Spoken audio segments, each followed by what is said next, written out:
तो array list, link list और set समझ में आया? प्रैक्टिस किए थे?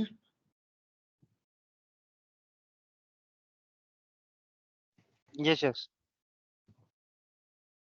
लिंक लिस्ट कवर हो गया, एरे भी कवर हो गया था, एरे लिस्ट भी कवर हो गया था। और सेट? सेट का एक्चुअली थोड़ा कंफ्यूजन चल रहा है, उस पर वर्क कर रहा हूँ, आई थिंक वो भी कवर हो जाएगा। Okay. But major Shreyansh? Set का मेजर यूज एक्चुअली है कितना है वो थोड़ा सा। मेजर यूज मतलब यूज तो सबका ही होगा, ऐसा नहीं है कि कोई यूज नहीं हो रहा है, सबके अलग ओके, अलग यूज बताया था ना। सेट में डुप्लीकेट नहीं हाँ होता, हाँ, तो जहां में नॉन डुप्लीकेट वैल्यू चाहिए वहां पे सेट यूज होगा। वहाँ पे सेट का यूज होगा, हाँ, बस उसका प्रैक्टिकल नहीं किया हुआ, बट वो कर लेंगे कवर।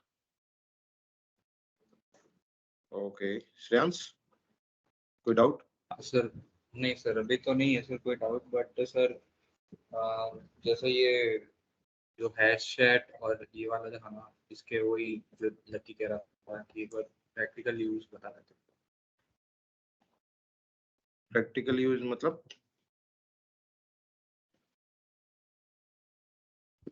सर जैसे कि ये यूज कैसे करते हैं सर, इसमें मतलब यूज कहाँ होते हैं सर ये?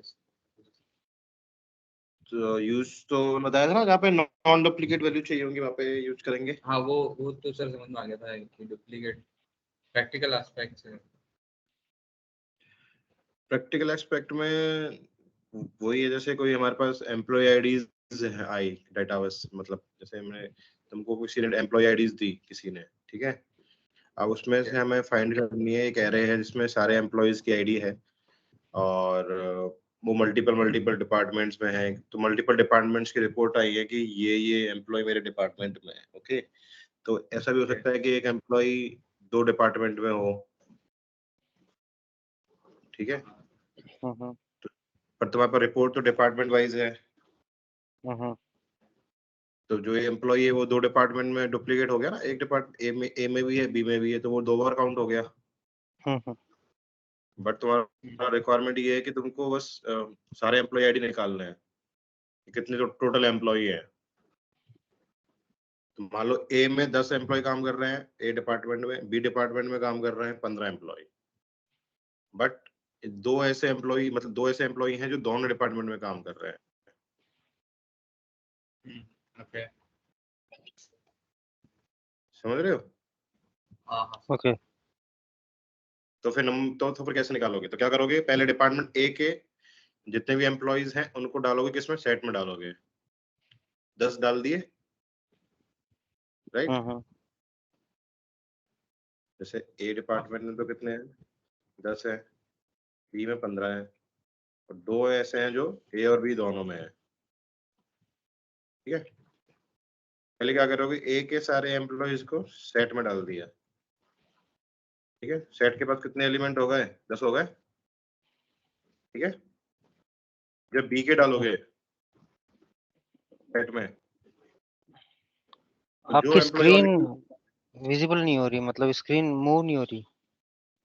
ओके, हाँ सर, स्क्रीन मूव नहीं हो रही। एक पोस्ट सेकेंड में।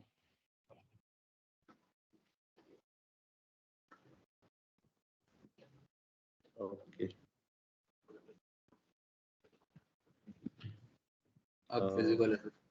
अभी विजिबल है। हाँ अभी। यस तो सर। जैसे ए, हाँ, तो डिपार्टमेंट ए में कितने हैं,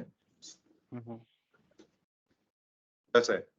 डिपार्टमेंट बी में 15 है, जो दोनों डिपार्टमेंट में है वो दो लोग हैं, ठीक है। और हमें चाहिए टोटल एम्प्लॉइज। तो हमारे पास ओके, रिपोर्ट है डिपार्टमेंट वाइज, मतलब अलग अलग डिपार्टमेंट ने अलग अलग रिपोर्ट भेज दी, तो मैं दो रिपोर्ट भेज दी, डिपार्टमेंट ए ने रिपोर्ट भेज दी है, बी ने भेज दी है, ठीक है। बट ऐसे एम्प्लॉय हो सकते थे दोनों डिपार्टमेंट में दो बार आ गए। तो क्या करोगे, पहले एक डिपार्टमेंट के जितने भी एम्प्लॉय उनको सेट में डालोगे, सेट में 10 एम्प्लॉय हो गए, ओके। अब जब बी के डालोगे, तो जब ये देखेगा कि ऑलरेडी एक एम्प्लॉय है उसमें, तो वो उसको ऐड ही नहीं करेगा। फिर दूसरा देखेगा, फिर वो उसको ऐड ही नहीं करेगा सेट में, क्योंकि सेट में डुप्लीकेट अलाउड नहीं होता। तो जब सेट में डुप्लीकेट ऐड करने का ट्राई करोगे तो वो फॉल्स रिटर्न कर देगा कि ऐड नहीं करेगा वो डुप्लीकेट को। तो बी डिपार्टमेंट से कितने एम्प्लॉय उसमें जाएंगे? 13 जाएंगे। 13 और ऐड हो जाएंगे, टोटल एम्प्लॉय कितने हो गए फिर? 23 हो गए। यस। तो मतलब जहाँ पे भी हमें नॉन डुप्लीकेट चीजें चाहिए होती है वहाँ पे सेट का यूज किया जाता है मोस्टली। मतलब सेट मतलब क्या हो गया, दो चीजें हैं हमारी और उसमें से एक पर्टिकुलर सेट निकालना है कि ये सेट में तो वैल्यू डुप्लीकेट होगी ही नहीं।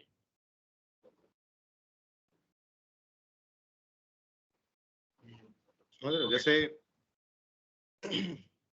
डेटाबेस में बहुत सारी रोज हैं, उनकी कोई प्राइमरी आईडी नहीं है। जैसे अगर तुम डेटाबेस पढ़ाओ तो प्राइमरी आईडी वगैरह नहीं रहती, तो क्या रहता है कि एक एम्प्लॉय की एंट्री दोबारा हो गई मान लो, मतलब डेटाबेस अच्छे से डिजाइन नहीं किया हुआ, एक एम्प्लॉय दोबारा फिर से क्रिएट हो गया, और बट उसकी जो एम्प्लॉय आईडी है वो जिस इसमें दो अलग अलग मेथड होते हैं, पर जैसे मान लो कि एक एम्प्लॉय 2 बार क्रिएट हो गया, ठीक है, उसको एलिमिनेट करने के लिए फिर क्या करना पड़ेगा? मैं तुमको हैश में बताऊंगा, हैश कोड और इक्वल्स मेथड होता है, तो उससे ये चेक करता है कि वैल्यू डुप्लीकेट हो रही है कि नहीं हो रही। ओके। ठीक है, इससे चेक करता है वो हैश कोड से, फिर इक्वल्स मेथड से।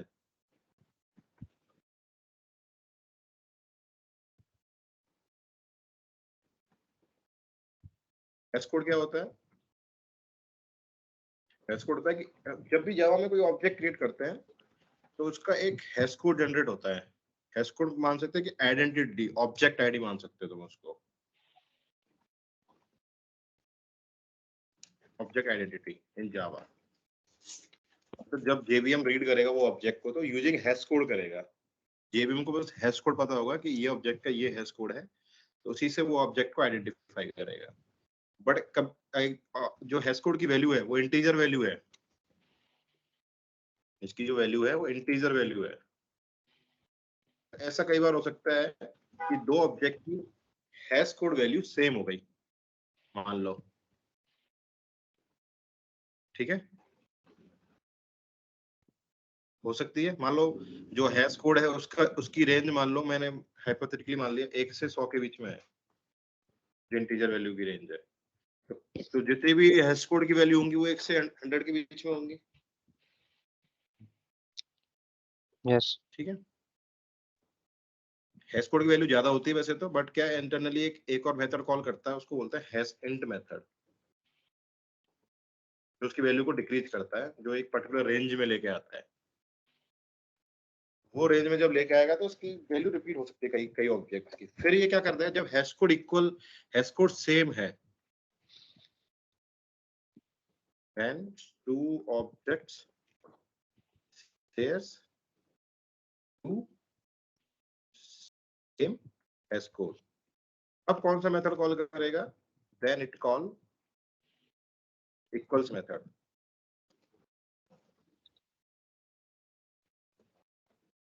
चेक इफ both objects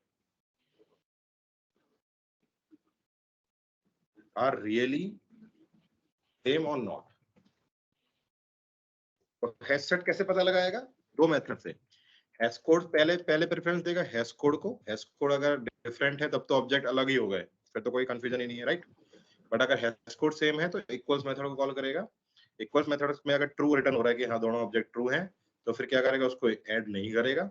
और अगर फॉल्स रिटर्न हो रहा है तो मतलब उसको add as a different object treat करेगा और हैश सेट में ऐड कर लेगा। ये दोनों क्लियर है? सर तो हैश कोड जो होता है वो इंटीजर वैल्यू होती है ना? हाँ तो सर ओके, तो सर हाँ। ये मतलब कोई कोड मतलब किस फॉर्म होता है सर? ऐसे मतलब जैसे ये 1 to 100 है तो ये रेंज में होगा या फिर उसकी कोई भी रेंज हो सकती है?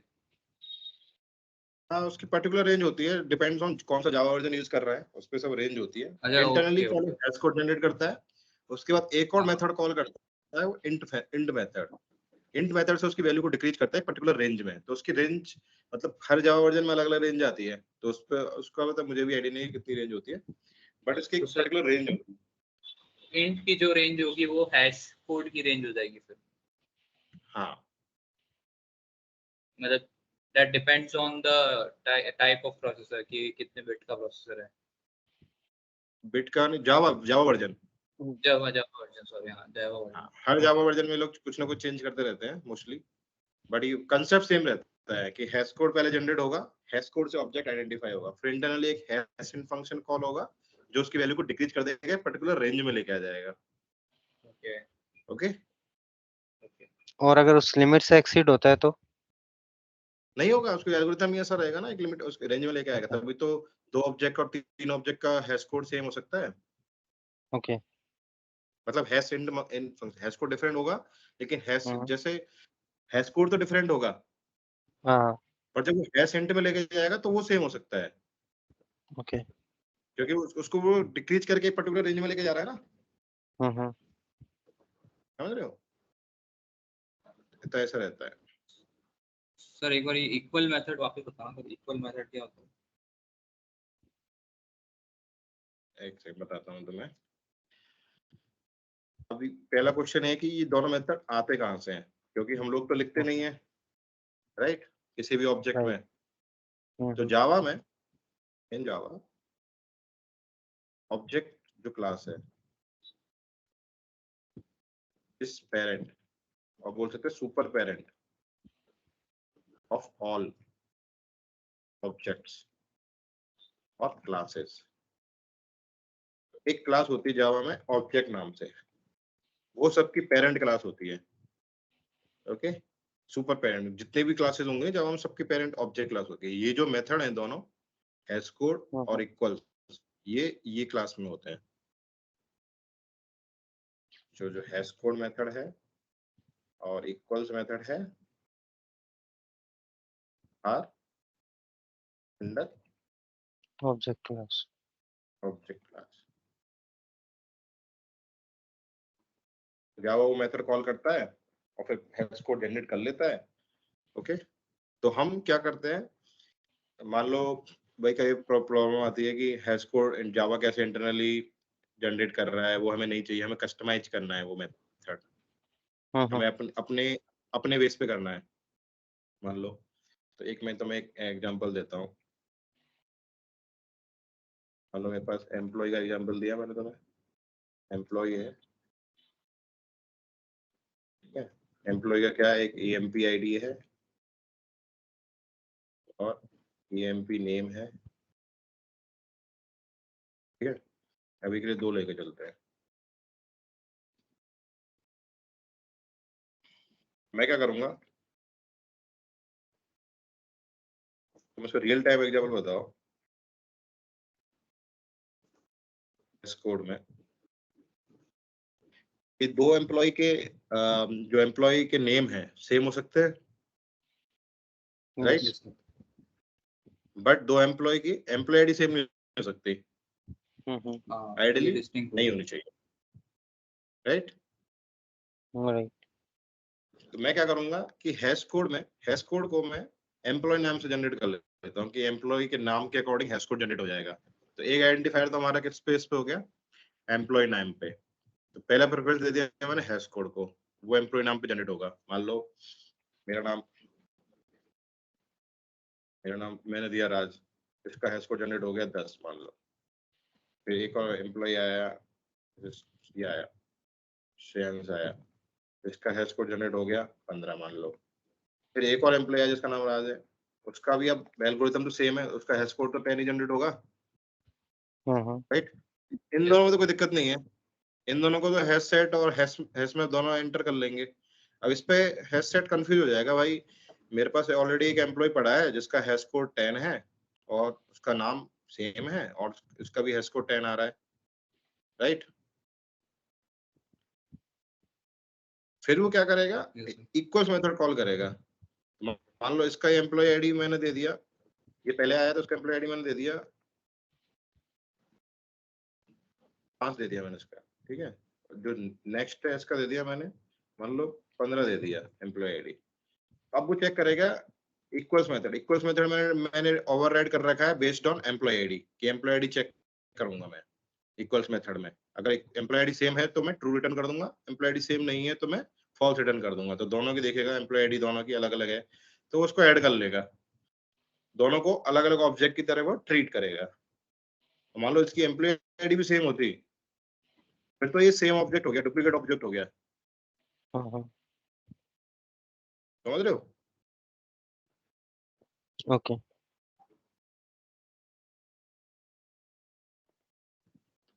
इस क्लास को बनाते हैं।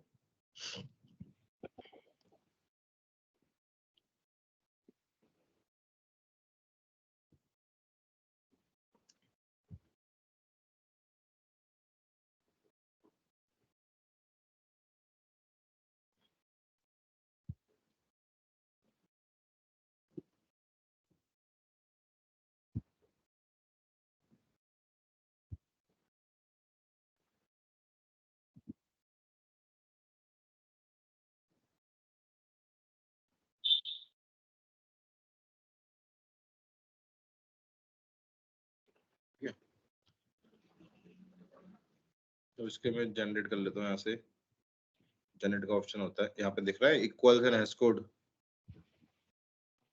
ओके यहाँ से जनरेट किया है।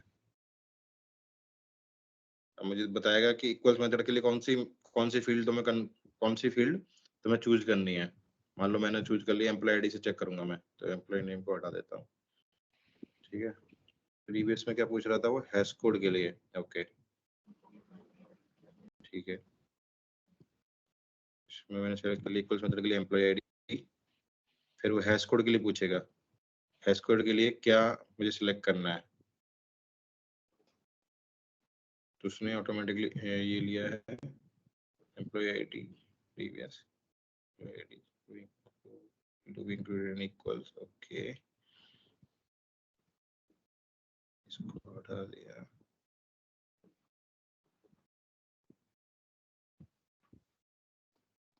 हैश कोड में देता हूँ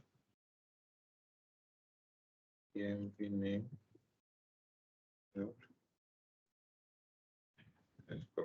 ठीक है। तो मैं हैश कोड में किस बेसिस पे हैश कोड जनरेट कर रहा हूँ, एम्प्लॉय के नेम से। ठीक है, और इक्वल्स मेथड में मैंने क्या दे रखा है, ये देखो, इफ इतने इतने हटा देता हूँ, मैं कंफ्यूजन हो जाएगा।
इसको मुझे ऑब्जेक्ट देना पड़ेगा।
हो गया वो इसमें एंटर करने के लिए।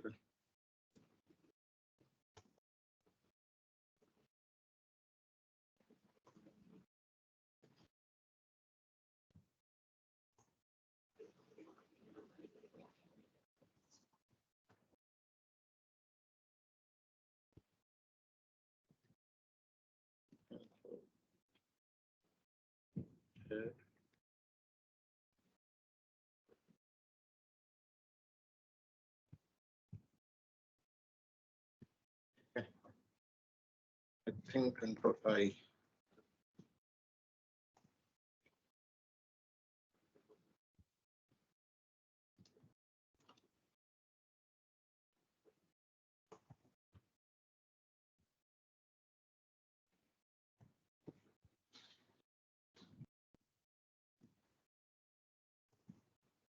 फाइल लॉक हो गई है भाई इसको।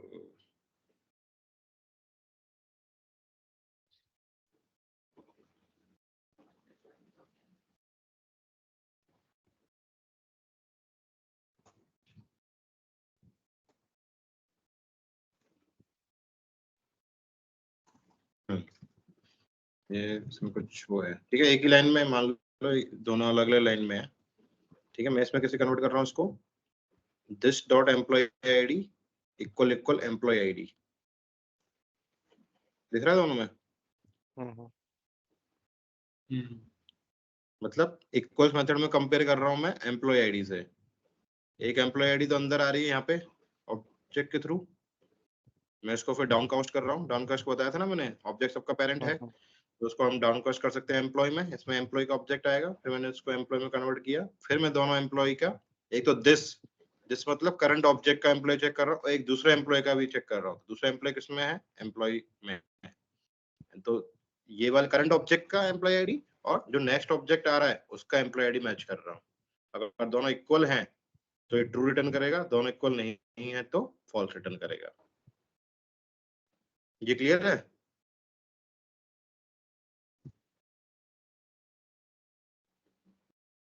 सर ये रिटर्न दिस मतलब वही रिटर्न टाइप है ना ये, मतलब रिटर्न बूलियन है ना। बूलियन बूलियन मतलब ट्रू और फॉल्स। मैंने बताया था ना तुम्हें 5-6 टाइप के रिटर्न टाइप।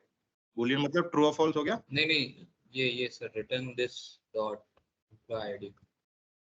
हाँ, दिस तो मतलब करंट ऑब्जेक्ट हो गया। जैसे पहले सेट में पहला ऑब्जेक्ट डाला, ठीक है, फिर दूसरा ऑब्जेक्ट डालेंगे, तो दूसरा ऑब्जेक्ट तो हो गया अपना कौन सा, करंट ऑब्जेक्ट, मतलब वो तो हो गया दिस। तो वो जो दूसरा ऑब्जेक्ट है उसका एम्प्लॉय आईडी चेक करेगा पहले वाले एम्प्लॉय के एम्प्लॉय आईडी से। अगर इक्वल, ये और लॉजिकल ऑपरेटर है डबल इक्वल, मतलब अगर दोनों इक्वल हैं इंटीजर वैल्यू तो वो ट्रू रिटर्न करेगा, दोनों इक्वल नहीं है तो फॉल्स रिटर्न करेगा।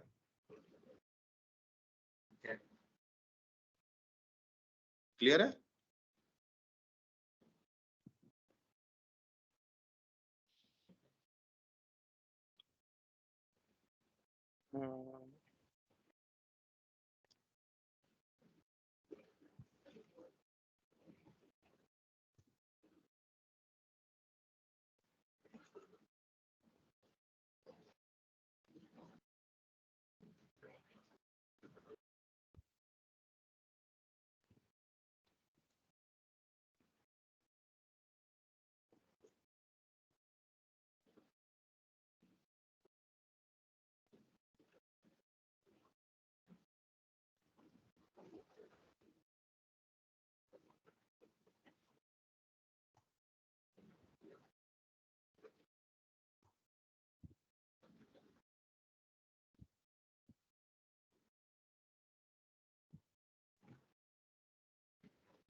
मैं अपना पोस्टिंग मेथड एंटर कर देता हूँ।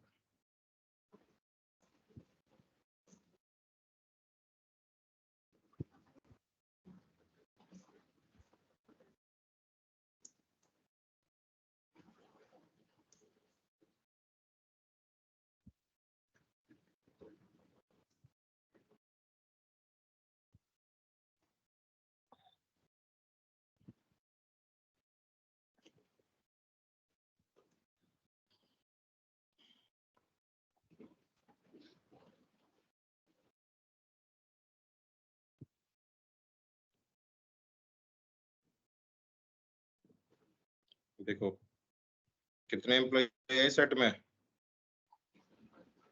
एक। क्यों आया, क्योंकि दोनों का हैश कोड भी सेम है और इक्वल्स मेथड भी ट्रू रिटर्न किया।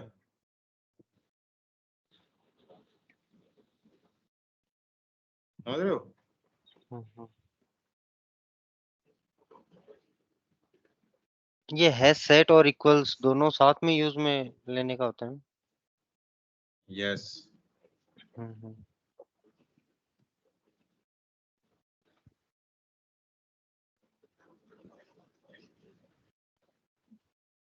तो खाली आईडी से अगर आइडेंटिफाई करना हो तो वैसे यूज नहीं कर सकते, जैसे इक्वल्स को खाली यूज कर लिया हो। नहीं नहीं, ऐसे नहीं होता। अभी देखो मैंने क्या क्या किया, एम्प्लॉय का नाम चेंज किया, ठीक है, यहाँ पे मैंने कुमार किया, समझ रहे हो, हम्म। बट मैंने एम्प्लॉय आईडी 1 ही रखी। हाँ हाँ। फिर 2 ऑब्जेक्ट आए, क्यों आए बताओ? बिकॉज नेम चेंज है। नेम चेंज है, नेम चेंज है तो मतलब क्या हुआ? Hash set. नेम अगर चेंज है, नेम मैंने कहाँ डाला है? हैश कोड में डाला है।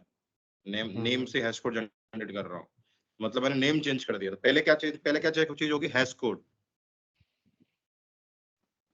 राइट? राइट। तो मतलब राज का हैश कोड अलग है, कुमार का अलग है, क्योंकि इसका ये एम्प्लॉय नेम है राज, इसका है कुमार, दोनों के हैश कोड अलग है। तो हैश सेट ने दोनों को क्या लिया? अलग अलग ऑब्जेक्ट लिया, करेक्ट? एम्प्लॉय आईडी पे वो गया ही नहीं चेक करने, इक्वल्स मेथड पे वो चेक करने गया ही नहीं कि भाई दोनों एम्प्लॉय सेम है कि नहीं, जबकि उनके एम्प्लॉय आईडी सेम है, राइट? जिससे ये क्या क्लियर होता है? सबसे पहले हैश कोड चेक होता है first, hash code is check. If hash code is different, meaning different object. If it won't go to equals method. If hash code is same, then it will go to equals method. और ये तुम्हारा बहुत बड़ा interview question भी है, check करेगा। If equals method return true, meaning same object, else different object. हमने ये वाला केस देख लिया पहले। If hash code is different तो इक्वल्स मेथड पे वो गया ही नहीं, राइट?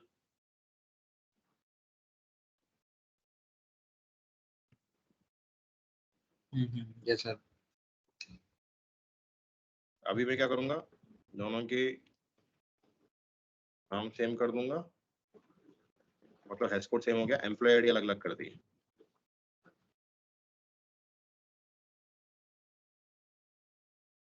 इसने 2 ऑब्जेक्ट ले लिए,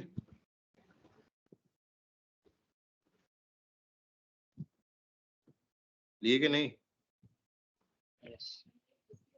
तो मतलब दोनों का हैश कोड सेम था, hash code is same, but it will go two equals equals. Method.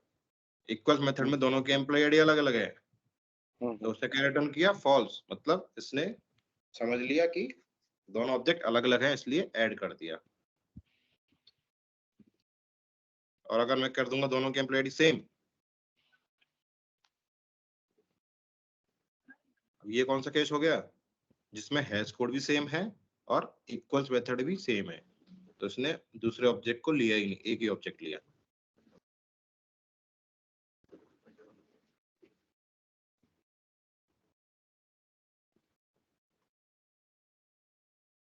Clear है?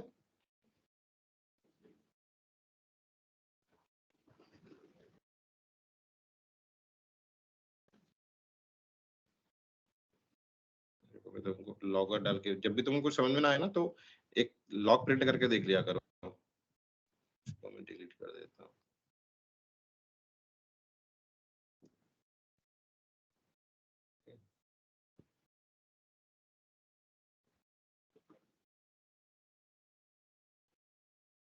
अब एंटर करने दे रहा है। हाँ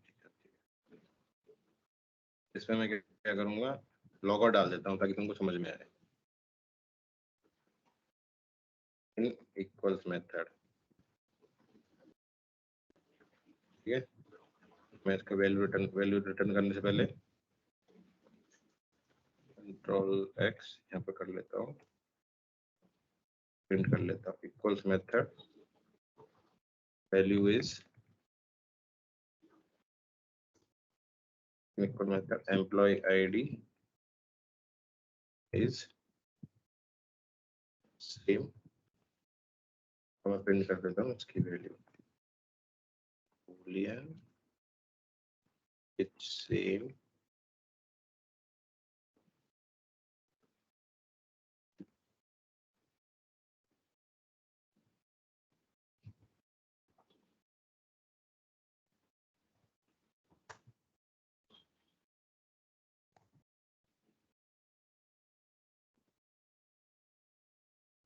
in hash code method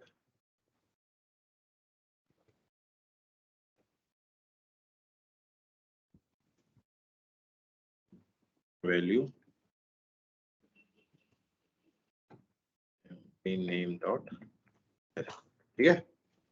अभी क्लियर, दोनों मैंने लॉग प्रिंट करा दिया। अभी देखो पहला केस जिसमें मैं एम्प्लॉय दोनों के नाम अलग अलग कर देता हूँ, इसको घुमा कर देता हूँ, दोनों का आईडी अलग अलग कर देता हूँ, ठीक है। अभी इस केस में बताओगे तुम लोग कि कौन कौन से मेथड में जाएगा।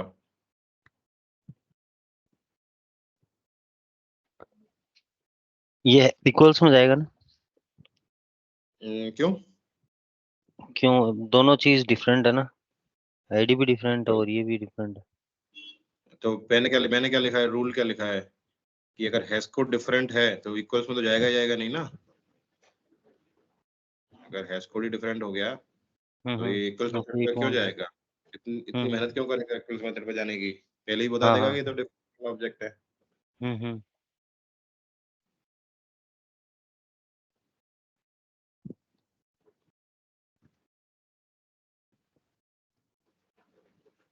देख लो प्रैक्टिकल करके, दोनों ऑब्जेक्ट के लिए क्या है, एक की हैश कोड वैल्यू कितनी है 8195, दूसरे की हैश कोड वैल्यू कितनी है, इतनी है, ठीक है। तो दोनों की हैश कोड वैल्यू अलग अलग है। इक्वल मेथड दिख रहा है कहीं पे, लॉग दिख रहा है इक्वल मेथड का? नहीं। तो गया ही नहीं, जाने की जरूरत ही नहीं है उसको। और हैश कोड की मैंने तुमको वैल्यू भी दिखा दी क्या जनरेट कर रहा है इंटरनली, एक के लिए ये वैल्यू जनरेट कर रहा है, एक के लिए ये, दोनों की डिफरेंट डिफरेंट हो गई तो इक्वल मेथड पे जाएगा नहीं, दोनों को ऐड कर दिया उसने हैश सेट में। क्लियर? अब मान लो मैं इसका नाम सेम कर दूं, हैश कोड सेम होना चाहिए, दोनों के नाम सेम है, नहीं ये अलग है, ठीक है। दोनों के कैरेक्टर सब सेम है, हैश कोड सेम होना चाहिए। अब इक्वल्स मेथड पे जाना चाहिए ये, क्योंकि हैश कोड सेम है। हाँ देखो, पहले ऑब्जेक्ट के लिए हैश कोड क्या है 8195, दूसरे ऑब्जेक्ट के लिए हैश कोड क्या है 8195, फिर गया इक्वल्स मेथड पे, in equals method employ ID is same false, क्या रिटर्न कर रहा है फॉल्स, मतलब हैश सेट इसको क्या लेगा, दूसरे ऑब्जेक्ट की तरह इंसर्ट कर लेगा। क्लियर? अब मान लो मैं इसकी एम्प्लॉय आईडी भी सेम कर दूं,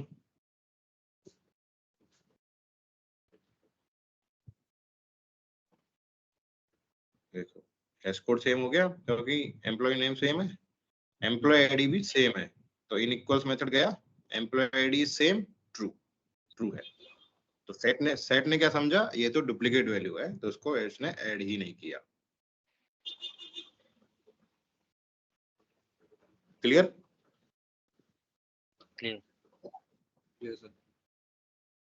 तो हमेशा याद रखना कि जेवीएम को कैसे पता लगता है, ऑब्जेक्ट कैसे पता लगता है, उसकी आइडेंटिटी होती है उसकी हैश कोड, ठीक है। अब समझ में आ गया सेट की वैल्यू, सेट का यूज कहाँ पे, इंटरनली कैसे काम करता है, कैसे चेक करता है डुप्लीकेट है कि नहीं है, और ये तुम्हारा इंटरव्यू क्वेश्चन है, ये 10 साल तक के एक्सपीरियंस वाले लोगों से पूछा जाता है, तो तुमसे भी पूछा जाएगा ये इंटरव्यू में क्वेश्चन, ओके क्योंकि ये प्रैक्टिकल चीज है, क्योंकि एम्प्लॉय तो डेटाबेस में रहता ही है, तो उसको चेक कैसे करते हैं, एम्प्लॉय आईडी से करते हैं, बाकी के नेम वगैरह वगैरह सब सेम हो सकते हैं, तो इसलिए हैश कोड और इक्वल्स मेथड को ओवरराइड करते हैं। Okay okay okay sir.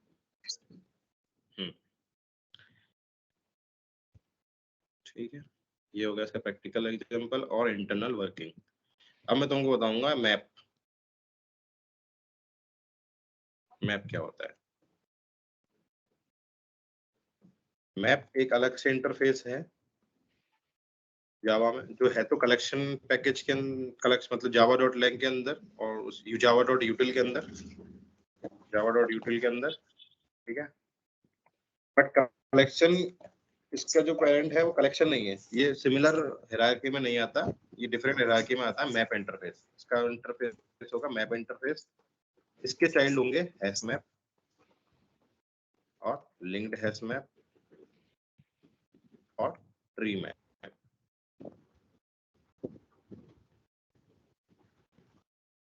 इनमें सिमिलरिटी क्या है? हैश सेट और हैश मैप, हैश सेट और जो मैप है, मैं कह दूं डायरेक्ट पेरेंट को बोल देते हैं, सेट और मैप, ये दोनों ही वेस्ट किस पे वेस्ट काम करते हैं? हैश कोड पे एंड इक्वल्स मेथड पे। दोनों के लिए इक्वल्स मेथड और हैश कोड मेथड को ओवरराइड करना करते हैं। सेट में तो क्या रहता है? बस ऑब्जेक्ट रहता है। मैप के पास क्या रहता है? डिफरेंस ये है, इसके पास की और वैल्यू रहते हैं, की वैल्यू पेयर। समझ रहे हो? मतलब सेट में तो ऑब्जेक्ट्स रहेंगे बस, इसके पास हर ऑब्जेक्ट की एक की भी रहेगी, तो हम वो की डालेंगे और उससे वो वैल्यू ऑब्जेक्ट हम इंसर्ट करेंगे सेम की से। सेम की से ही अगर हमें की पता है तो हम सेम की से ही वो ऑब्जेक्ट हम फिर से मैप से फेच कर सकते हैं। ठीक है, इतना क्लियर है?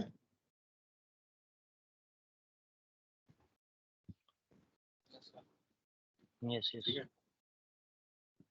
मैंने जैसे इसका एग्जांपल देता हूँ, एक हैश मैप लिया,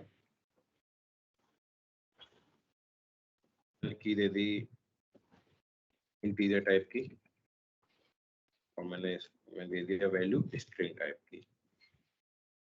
hash map equal to new hash map,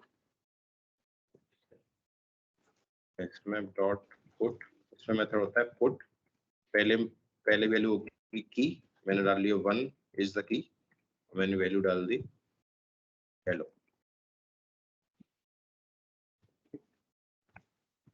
फिर मैंने एक और वैल्यू डाल दी, की डाल दी मैंने मान लो वैल्यू डाल दी।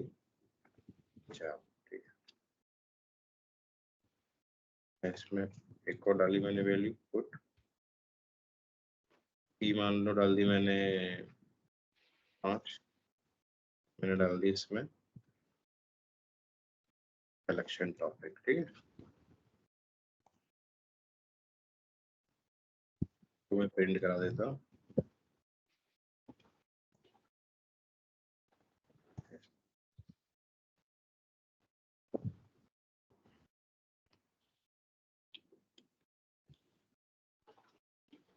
देखो आ गया ना, की और वैल्यू, की और वैल्यू, की और वैल्यू। तो कैसे स्टोर करेगा ये? हर वैल्यू के साथ एक की को स्टोर करेगा। अगर हमें की पता है तो वो उसकी वैल्यू हमें पता लग जाएगी। तो मैं क्या करूंगा, मान लो मेरे को वैल्यू चाहिए की पे, मेरे को वैल्यू चाहिए इसकी गेट, की पास करनी पड़ी, 5 पास कर दी, तो कौन सी वैल्यू आएगी अब बताओ?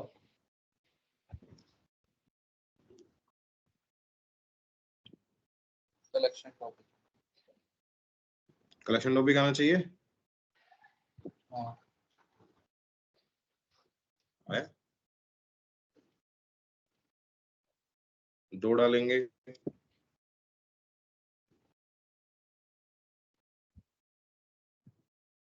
तो आ गया 2 पे जावा। अच्छा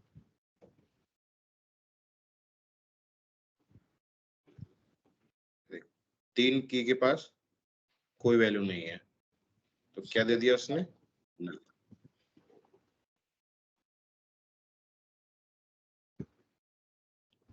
ठीक है, clear? Yes clear.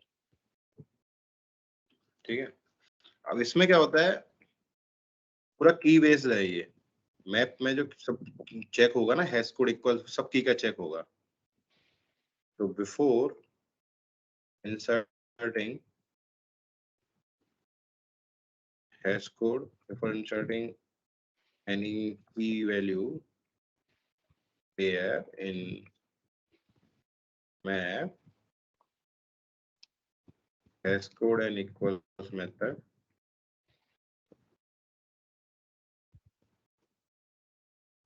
are check of keys, की के चेक किए जाएंगे। ठीक है, if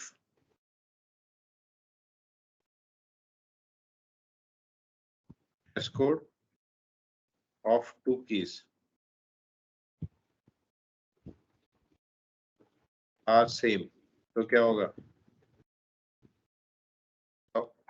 सेम कंडीशन है, 2 की अगर हैश कोड सेम है तो क्या चेक करेगा ये वो? Then it will check equals method. ठीक है, और इक्वल्स मेथड भी सेम है। If equals method return true,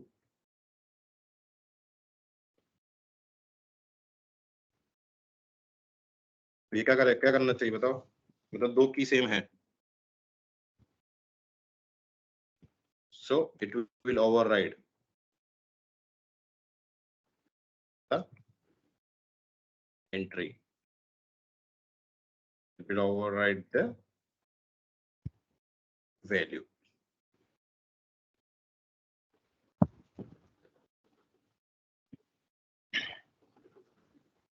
if not same means it will insert new entry with the same key and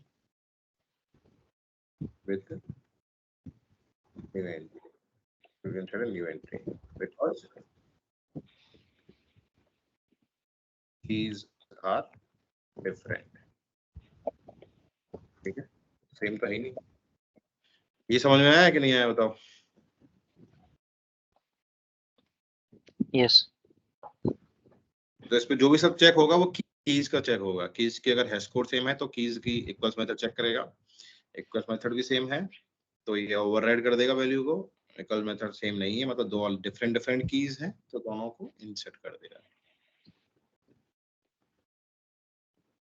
sir जो है ना, अपन पहले जो ये एम्प्लॉय आईडी और एम्प्लॉय नेम जो डाल रहे थे हैश कोड में, तो अपन इसको हैश मैप में भी कर सकते हैं ना, क्योंकि ये भी एक की वैल्यू पेयर ही है शायद।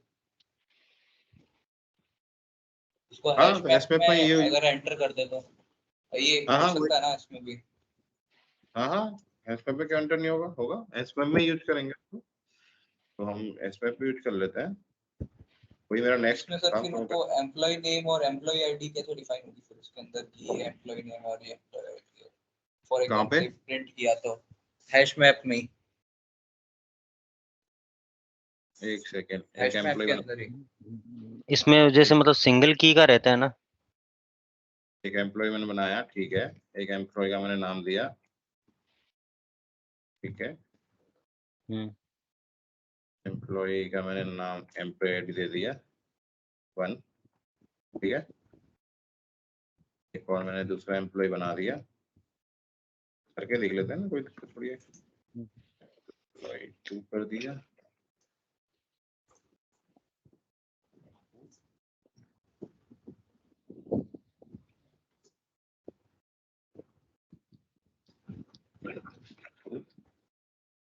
मैप डॉट पुट, मैंने की डाल दी एम्प्लॉय आईडी,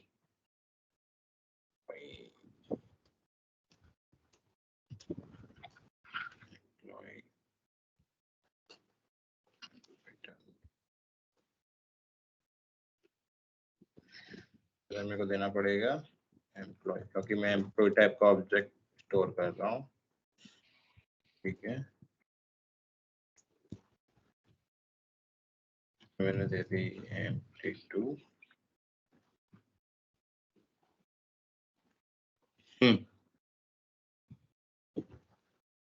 यही क्वेश्चन था।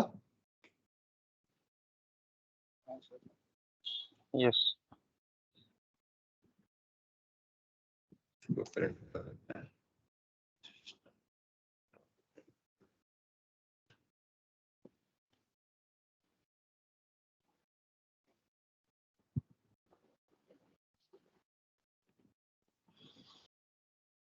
आ गया ना, एक पहली की क्या है 1, तो इसमें एम्प्लॉय आ गया, पहला एम्प्लॉय।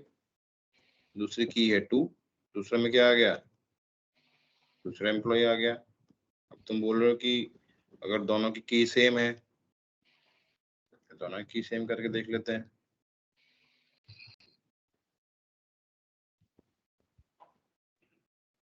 एक ही आया ना, मतलब ओवरराइड कर दी वैल्यू उसने, एक की पे एम्प्लॉय टू को इंसर्ट कर दिया उसने। ये देख लो, एम्प्लॉय आईडी 2 है और एम्प्लॉय नेम कुमार है।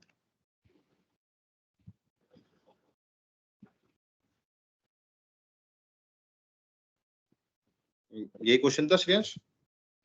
हाँ सर। तो मतलब अगर एम्प्लॉय दोनों की डिफरेंट डिफरेंट है, तब तो उसने दो ऑब्जेक्ट लिए।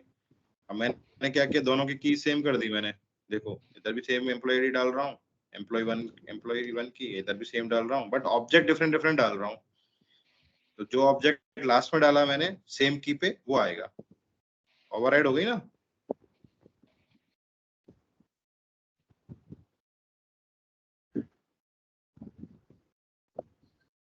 अच्छा, जो लास्ट की पे जो ऑब्जेक्ट आएगा वो ओवरराइड होगा। हाँ देखो, जैसे इसकी भी एम्प्लॉय आईडी, इसकी मैंने हाँ दोनों में सेम एम्प्लॉय आईडी डाली है, दोनों में एम्प्लॉय आईडी 1 1 डाल रहा हूँ। इसमें पहला ऑब्जेक्ट डाल रहा हूँ, फिर इसमें दूसरा ऑब्जेक्ट डाल रहा हूँ। जब दूसरा ऑब्जेक्ट डालूंगा तो चेक करेगा हैश कोड, तो दोनों का हैश कोड सेम रहेगा, दोनों का हैश कोड भी सेम है, इक्वल्स मेथड भी सेम है, सब सेम है। तो फिर क्या करेगा, दूसरा ऑब्जेक्ट को ओवरराइड कर देगा, वहां पे वैल्यू रिप्लेस कर देगा। एम्प्लॉय 1 की पहले एम्प्लॉय था, उसकी जगह एम्प्लॉय 2 कर देगा, तो एक ही ऑब्जेक्ट बचेगा। अलग अलग की कर देता हूँ, फिर तो कोई दिक्कत ही नहीं है, दो अलग अलग ऑब्जेक्ट हो जाएंगे।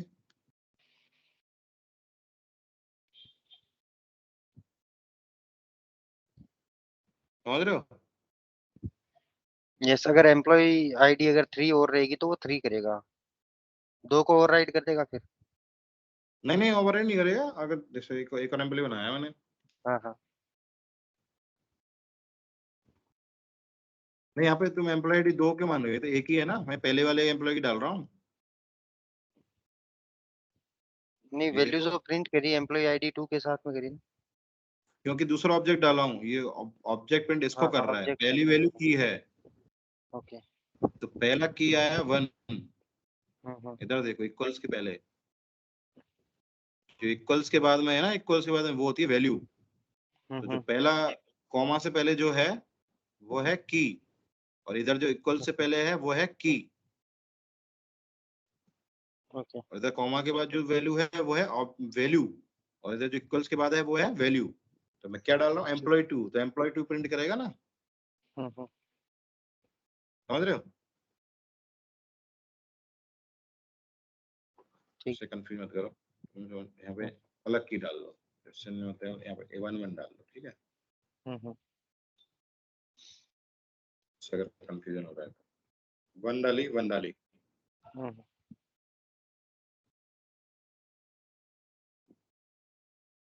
एक सेकेंड,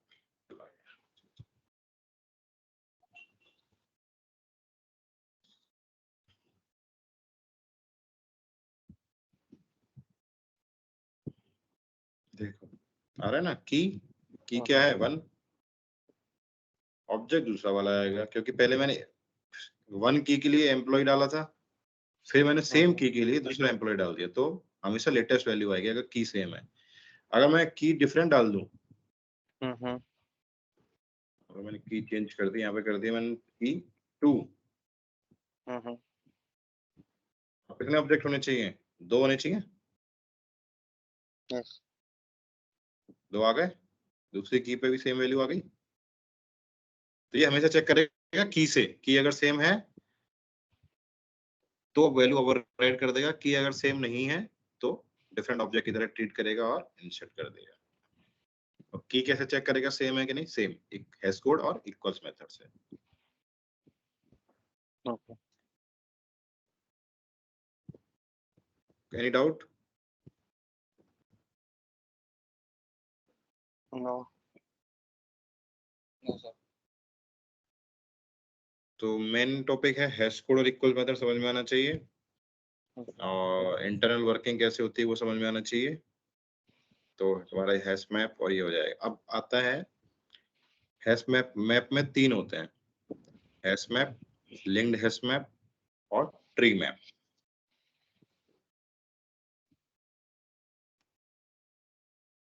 ठीक है, हैश मैप में जो वो रहेगा अपना इंसर्शन, ये होता है हैश कोड बेस्ड। इसमें कोई गारंटी नहीं, जिस जिस ऑर्डर में तुम लोग इंसर्ट कर रहे हो उसी ऑर्डर में वैल्यू आएंगी कि नहीं आएंगी, वो इसको पता नहीं रहता कि कहाँ आएंगे। ठीक है, वो सेम ऑर्डर में हो भी सकती है, नहीं भी हो सकती, depend on hash code. Linked hash map में क्या रहता है, ये लिंक लिस्ट प्लस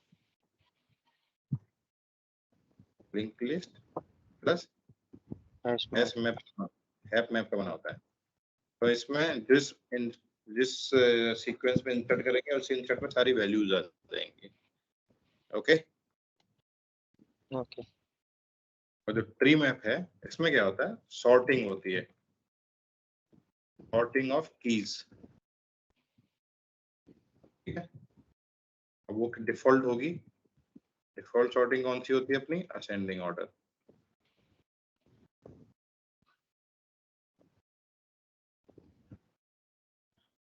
तो ट्री मैप कर दिया जाए।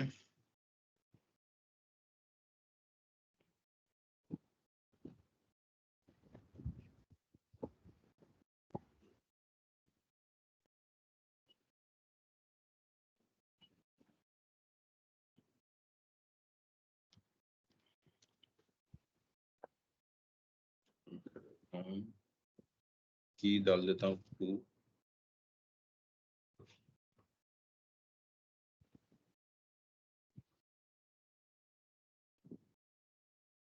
देखो, पहले मैंने कौन सी की डाली? 2 डाली, बाद में 1 डाली,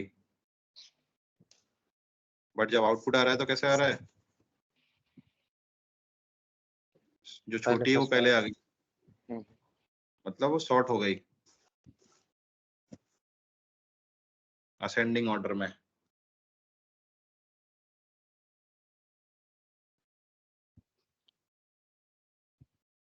समझ में आया डिफरेंस?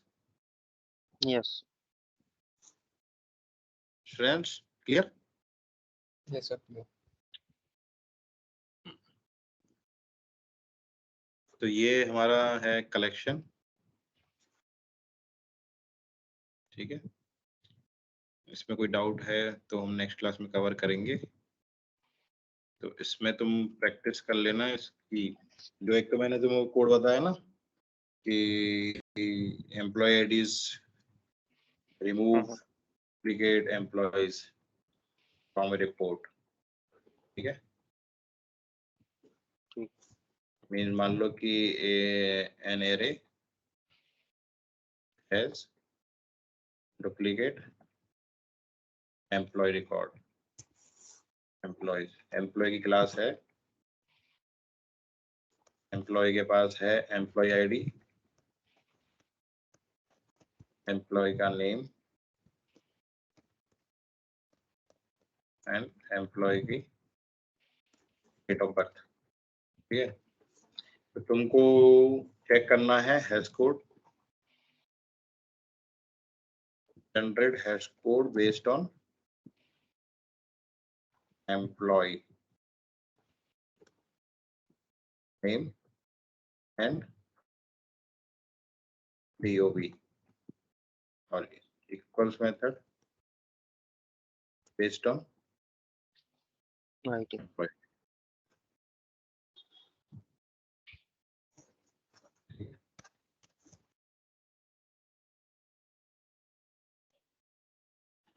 ये तुम्हें करना है तो तुम्हारा क्लियर हो जाएगा ये। फिर दूसरा क्वेश्चन होगा, एक हैश मैप लेना है, ठीक है, एक वन हैश मैप, ठीक है, use same employee as a key and assign department. Department के पास क्या रहेगा, department ID, department code, department ID same हो गई, डिपार्टमेंट फील्ड, किस फील्ड में है डिपार्टमेंट, और डिपार्टमेंट मैनेजर, ठीक है। समझ रहे हो ना, हर एक एम्प्लॉय को तुमको डिपार्टमेंट असाइन करना है, ठीक है। तो उसके लिए क्या यूज करोगे, मैप यूज करोगे, मतलब एक हम्म, एक एम्प्लॉय के पास एक डिपार्टमेंट होगा, एक एम्प्लॉय के पास एक डिपार्टमेंट होगा, तो की वैल्यू यूज करोगे। तो हमेशा प्रैक्टिकल चीजें सोचना कि हैश मैप वहां यूज किया जाएगा जहाँ पे 1-to-1 मैपिंग होगी, मतलब एक की के पास एक वैल्यू रहेगी, एक की के पास एक वैल्यू रहेगी। जब मैपिंग करनी हो तो उसके लिए मैप यूज करना। ठीक। And short hash map based on date of birth, based on employee name and date of birth, ठीक है।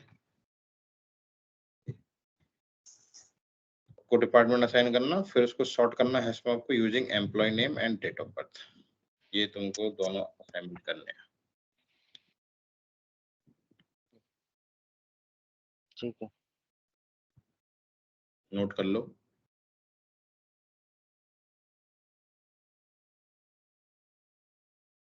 भेज भी देता हूँ।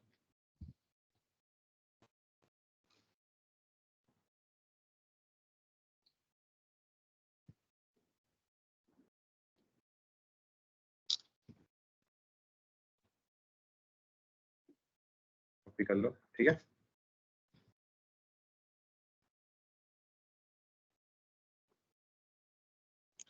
अब हमारी नेक्स्ट क्लास होगी संडे को और हम चालू करेंगे रेस्ट एपीआई। ओके, और ये वाला क्वेश्चंस कर लेना क्योंकि इसी से क्लियर होगा, और इंटरनल वर्किंग पढ़ लेना, हैश कोड क्यों ओवरराइड करते हैं, इक्वल मेथड क्यों ओवरराइड करते हैं, ये बहुत इंपॉर्टेंट है इंटरव्यू के हिसाब से। ठीक है।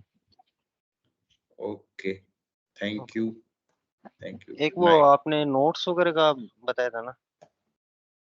हाँ तो हाँ, आपके नोट्स हाँ, नोट्स मैंने ऑलरेडी ग्रुप में शेयर किए हुए हैं, पढ़े होंगे वो, नहीं है क्या? ठीक है। नहीं, ग्रुप में नहीं डाले। नहीं। अच्छा, ये ग्रुप में नहीं डाले क्या? हम्म, एक सेकेंड, ठीक है, मैं पुराने ग्रुप से शेयर कर दूंगा इसमें, ठीक है। ठीक है। ठीक है सर।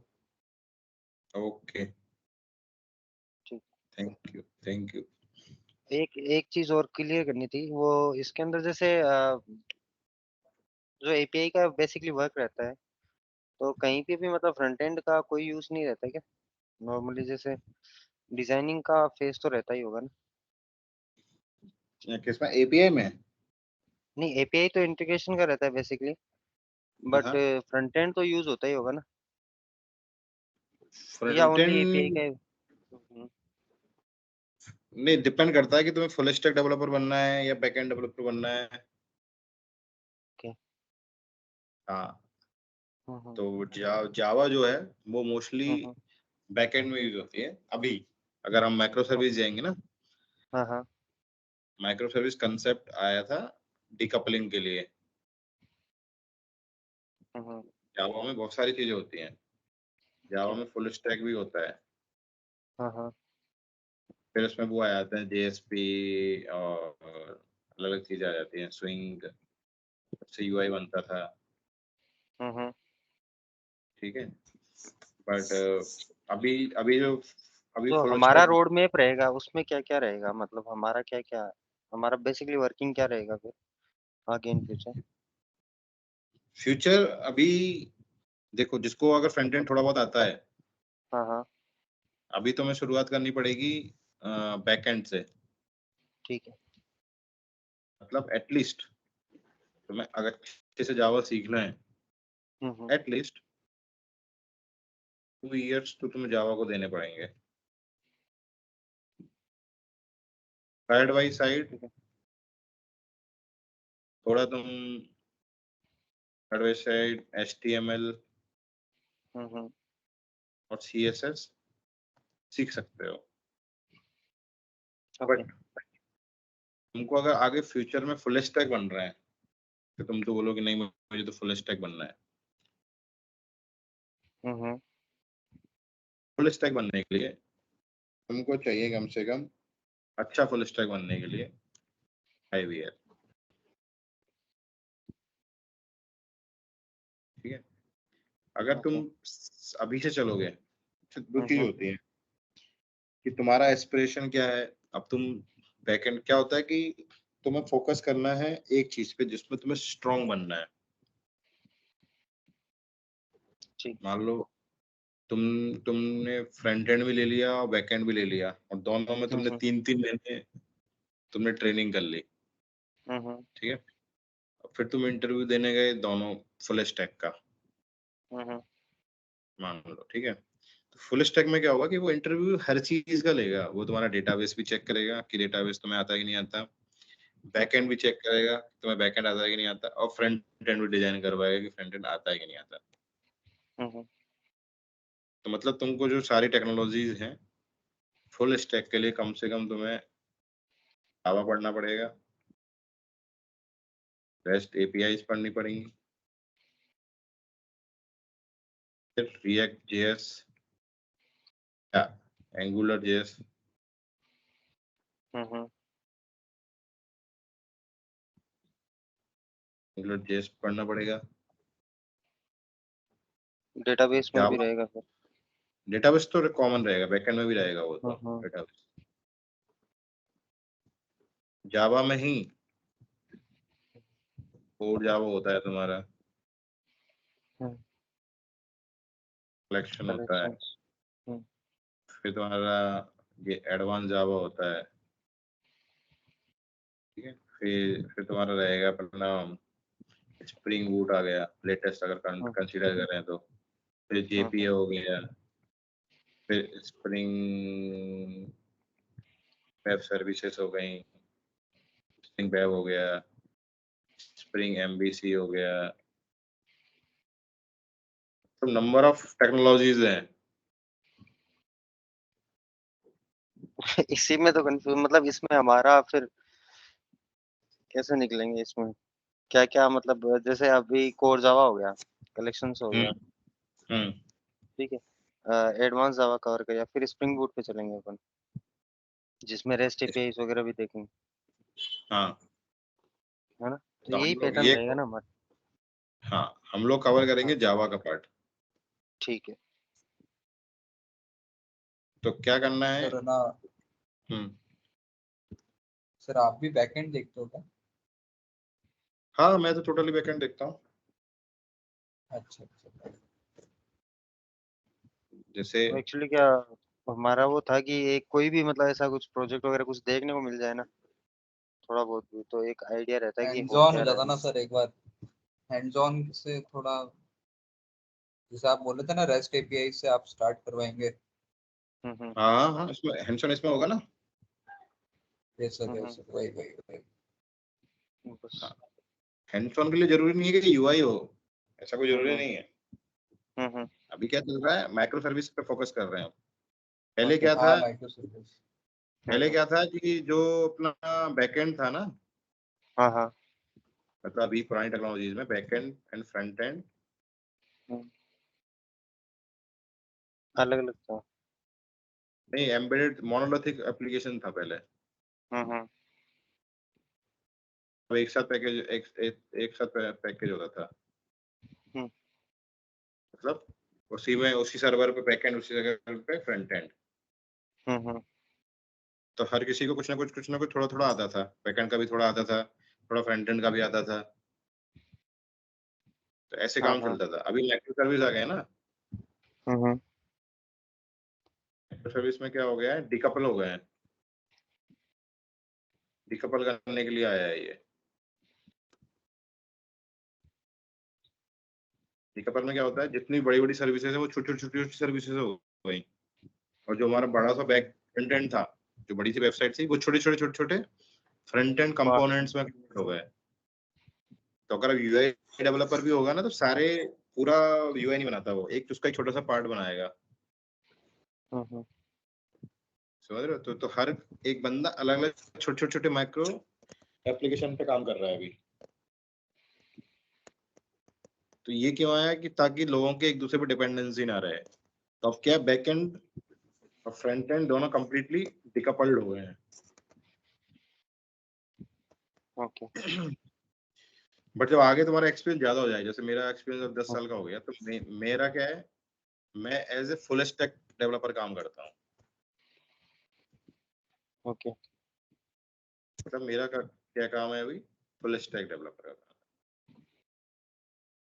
मतलब मैंने काम किया है, जावा पे किया है, सी प्लस प्लस पे किया है, पाइथन पे किया है, रिएक्ट जेएस पे किया है।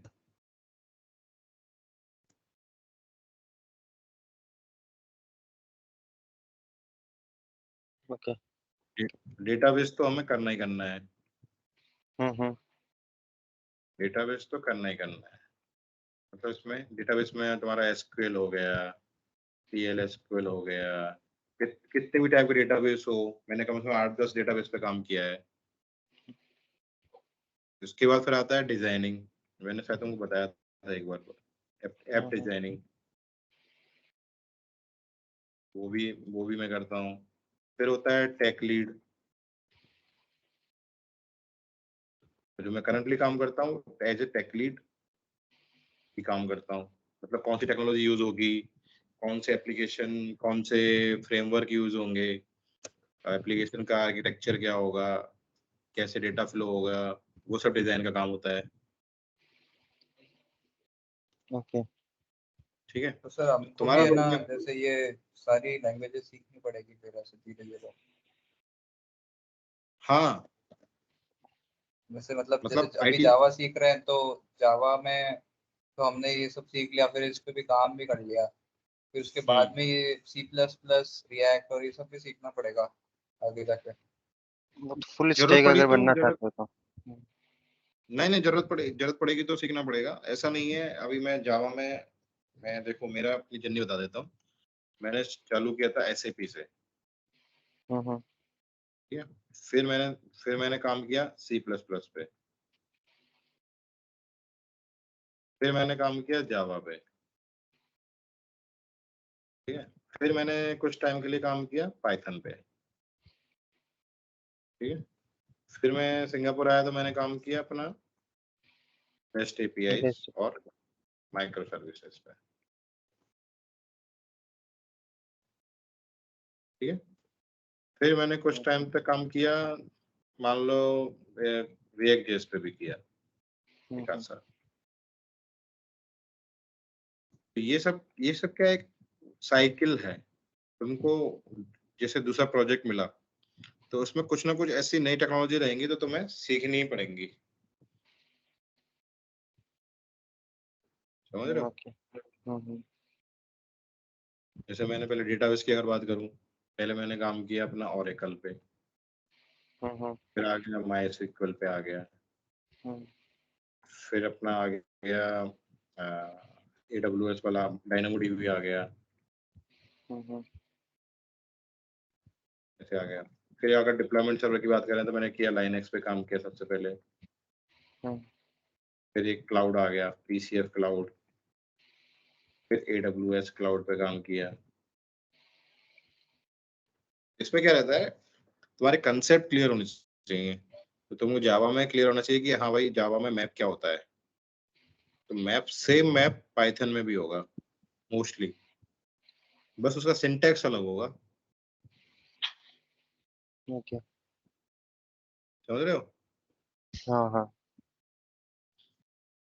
तो तुमको अगर ये एक कोई टेक्नोलॉजी अच्छे से आ गई, वही मैं कह रहा हूँ कि तुम हर चीज की तरफ मत जाओ, एक टेक्नोलॉजी को अच्छी तरह से सीखो, उस पे कमांड बनाओ। मेरी कमांड जो है वो जावा पे है।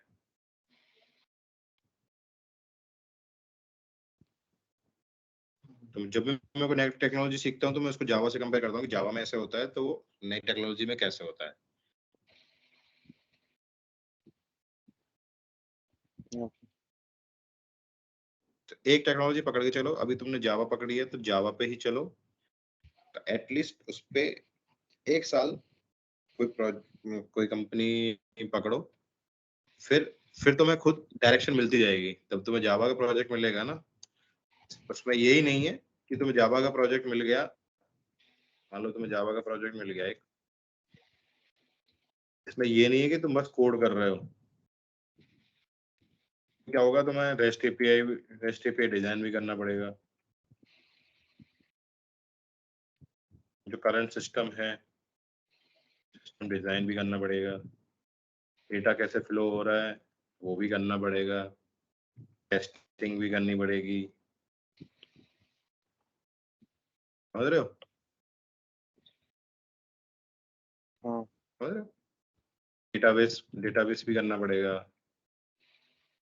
और मान लो रेस्ट उसमें जावा के साथ साथ और दूसरी एप्लीकेशंस हैं जो, हाँ, और जावा कोई ना कोई सर्वर पे चल रहा होगा, मान लो टॉमकैट पे चल रहा है, उसको मैनेज या करना पड़ेगा। ऐप सर्वर कोई भी होगा, उसको भी सीखना पड़ेगा। समझ रहे हो? और उसके अंदर कोई जॉब्स वगैरह चल रही होंगी, कुछ कोई ऑटोमेटिक जॉब चल रही होंगी, तो जॉब शेड्यूलिंग भी करनी पड़ सकती है। तो ये पार्ट ऑफ जॉब है। ये जब तुम बट करोगे आप अपने आप, जब जो ये AWS क्लाउड वगैरह बता रहे हो, इनके तो सबके अलग अलग सर्टिफिकेशन भी है। हाँ, हर चीज की सर्टिफिकेशन है। ओरेकल के अपने वही सर्टिफिकेशन तो। है, हाँ, एसएपी वही के तो। अलग है। हाँ। हाँ, सबके अपने सर्टिफिकेशन है।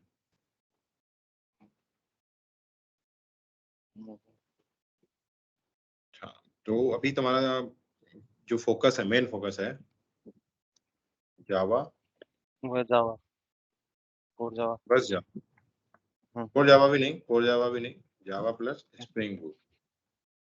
ठीक। इस इसके बेस पे तुम्हें इंटरव्यू क्रैक करना है। ये हाईली इन डिमांड है। मतलब हमें स्प्रिंग बूट और माइक्रो सर्विसेज के लोग मिलते ही नहीं है। समझ रहे हो? ये जो है ना माइक्रो सर्विसेज और ये तीन, मैं भी इन तीनों चीजों पे ही काम कर रहा हूँ। जो मैं इंटरव्यू देता हूँ ना, मेन इंटरव्यू मेरा इन तीनों चीजों पे ही होता है। मान लो 1 घंटे का इंटरव्यू है तो उसमें से आधा घंटे इन चीजों पे फोकस करते हैं वो लोग, और जो आधा घंटे है वो मेरा करंट प्रोजेक्ट में क्या काम करता हूँ, और डिजाइनिंग वगैरह हो गई, एल्गोरिथम वगैरह हो गई, और जो दूसरी टेक्नोलॉजीज हो गई। बहुत सारी टेक्नोलॉजीज है, मतलब अगर तुम देखोगे, दिखा देता हूँ।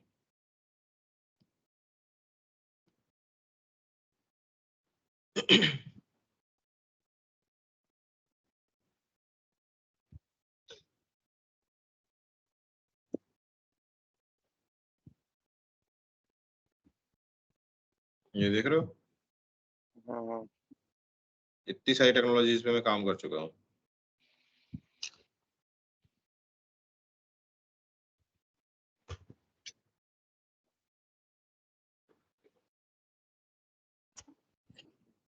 MariaDB, Oracle, web services, soft, REST API, JavaScript, testing, methods. सभी है इसमें तो।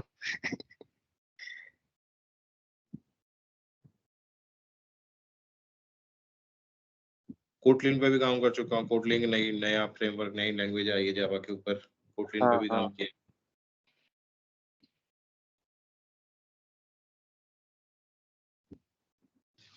तो ऐसे है। तो वो तो उसका तुमको टेंशन नहीं लेना, वो तो जैसे जैसे तुम्हारे प्रोजेक्ट आते जाएंगे ना, वो तो लर्निंग चलती रहती है, उसका टेंशन मत लो। हम्म तुम्हारा भी गोल है जॉब पकड़ना, हम्म कम से कम 5 to 6 लाख का पैकेज तुम्हें टारगेट करके चलना है। हम्म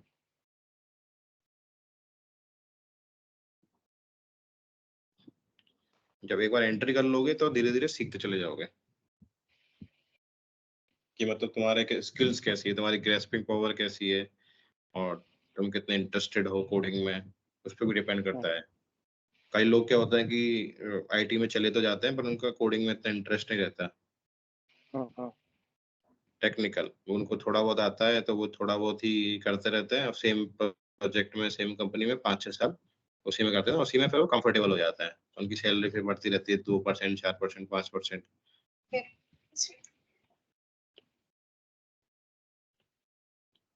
ओके। ओके। Hello, sir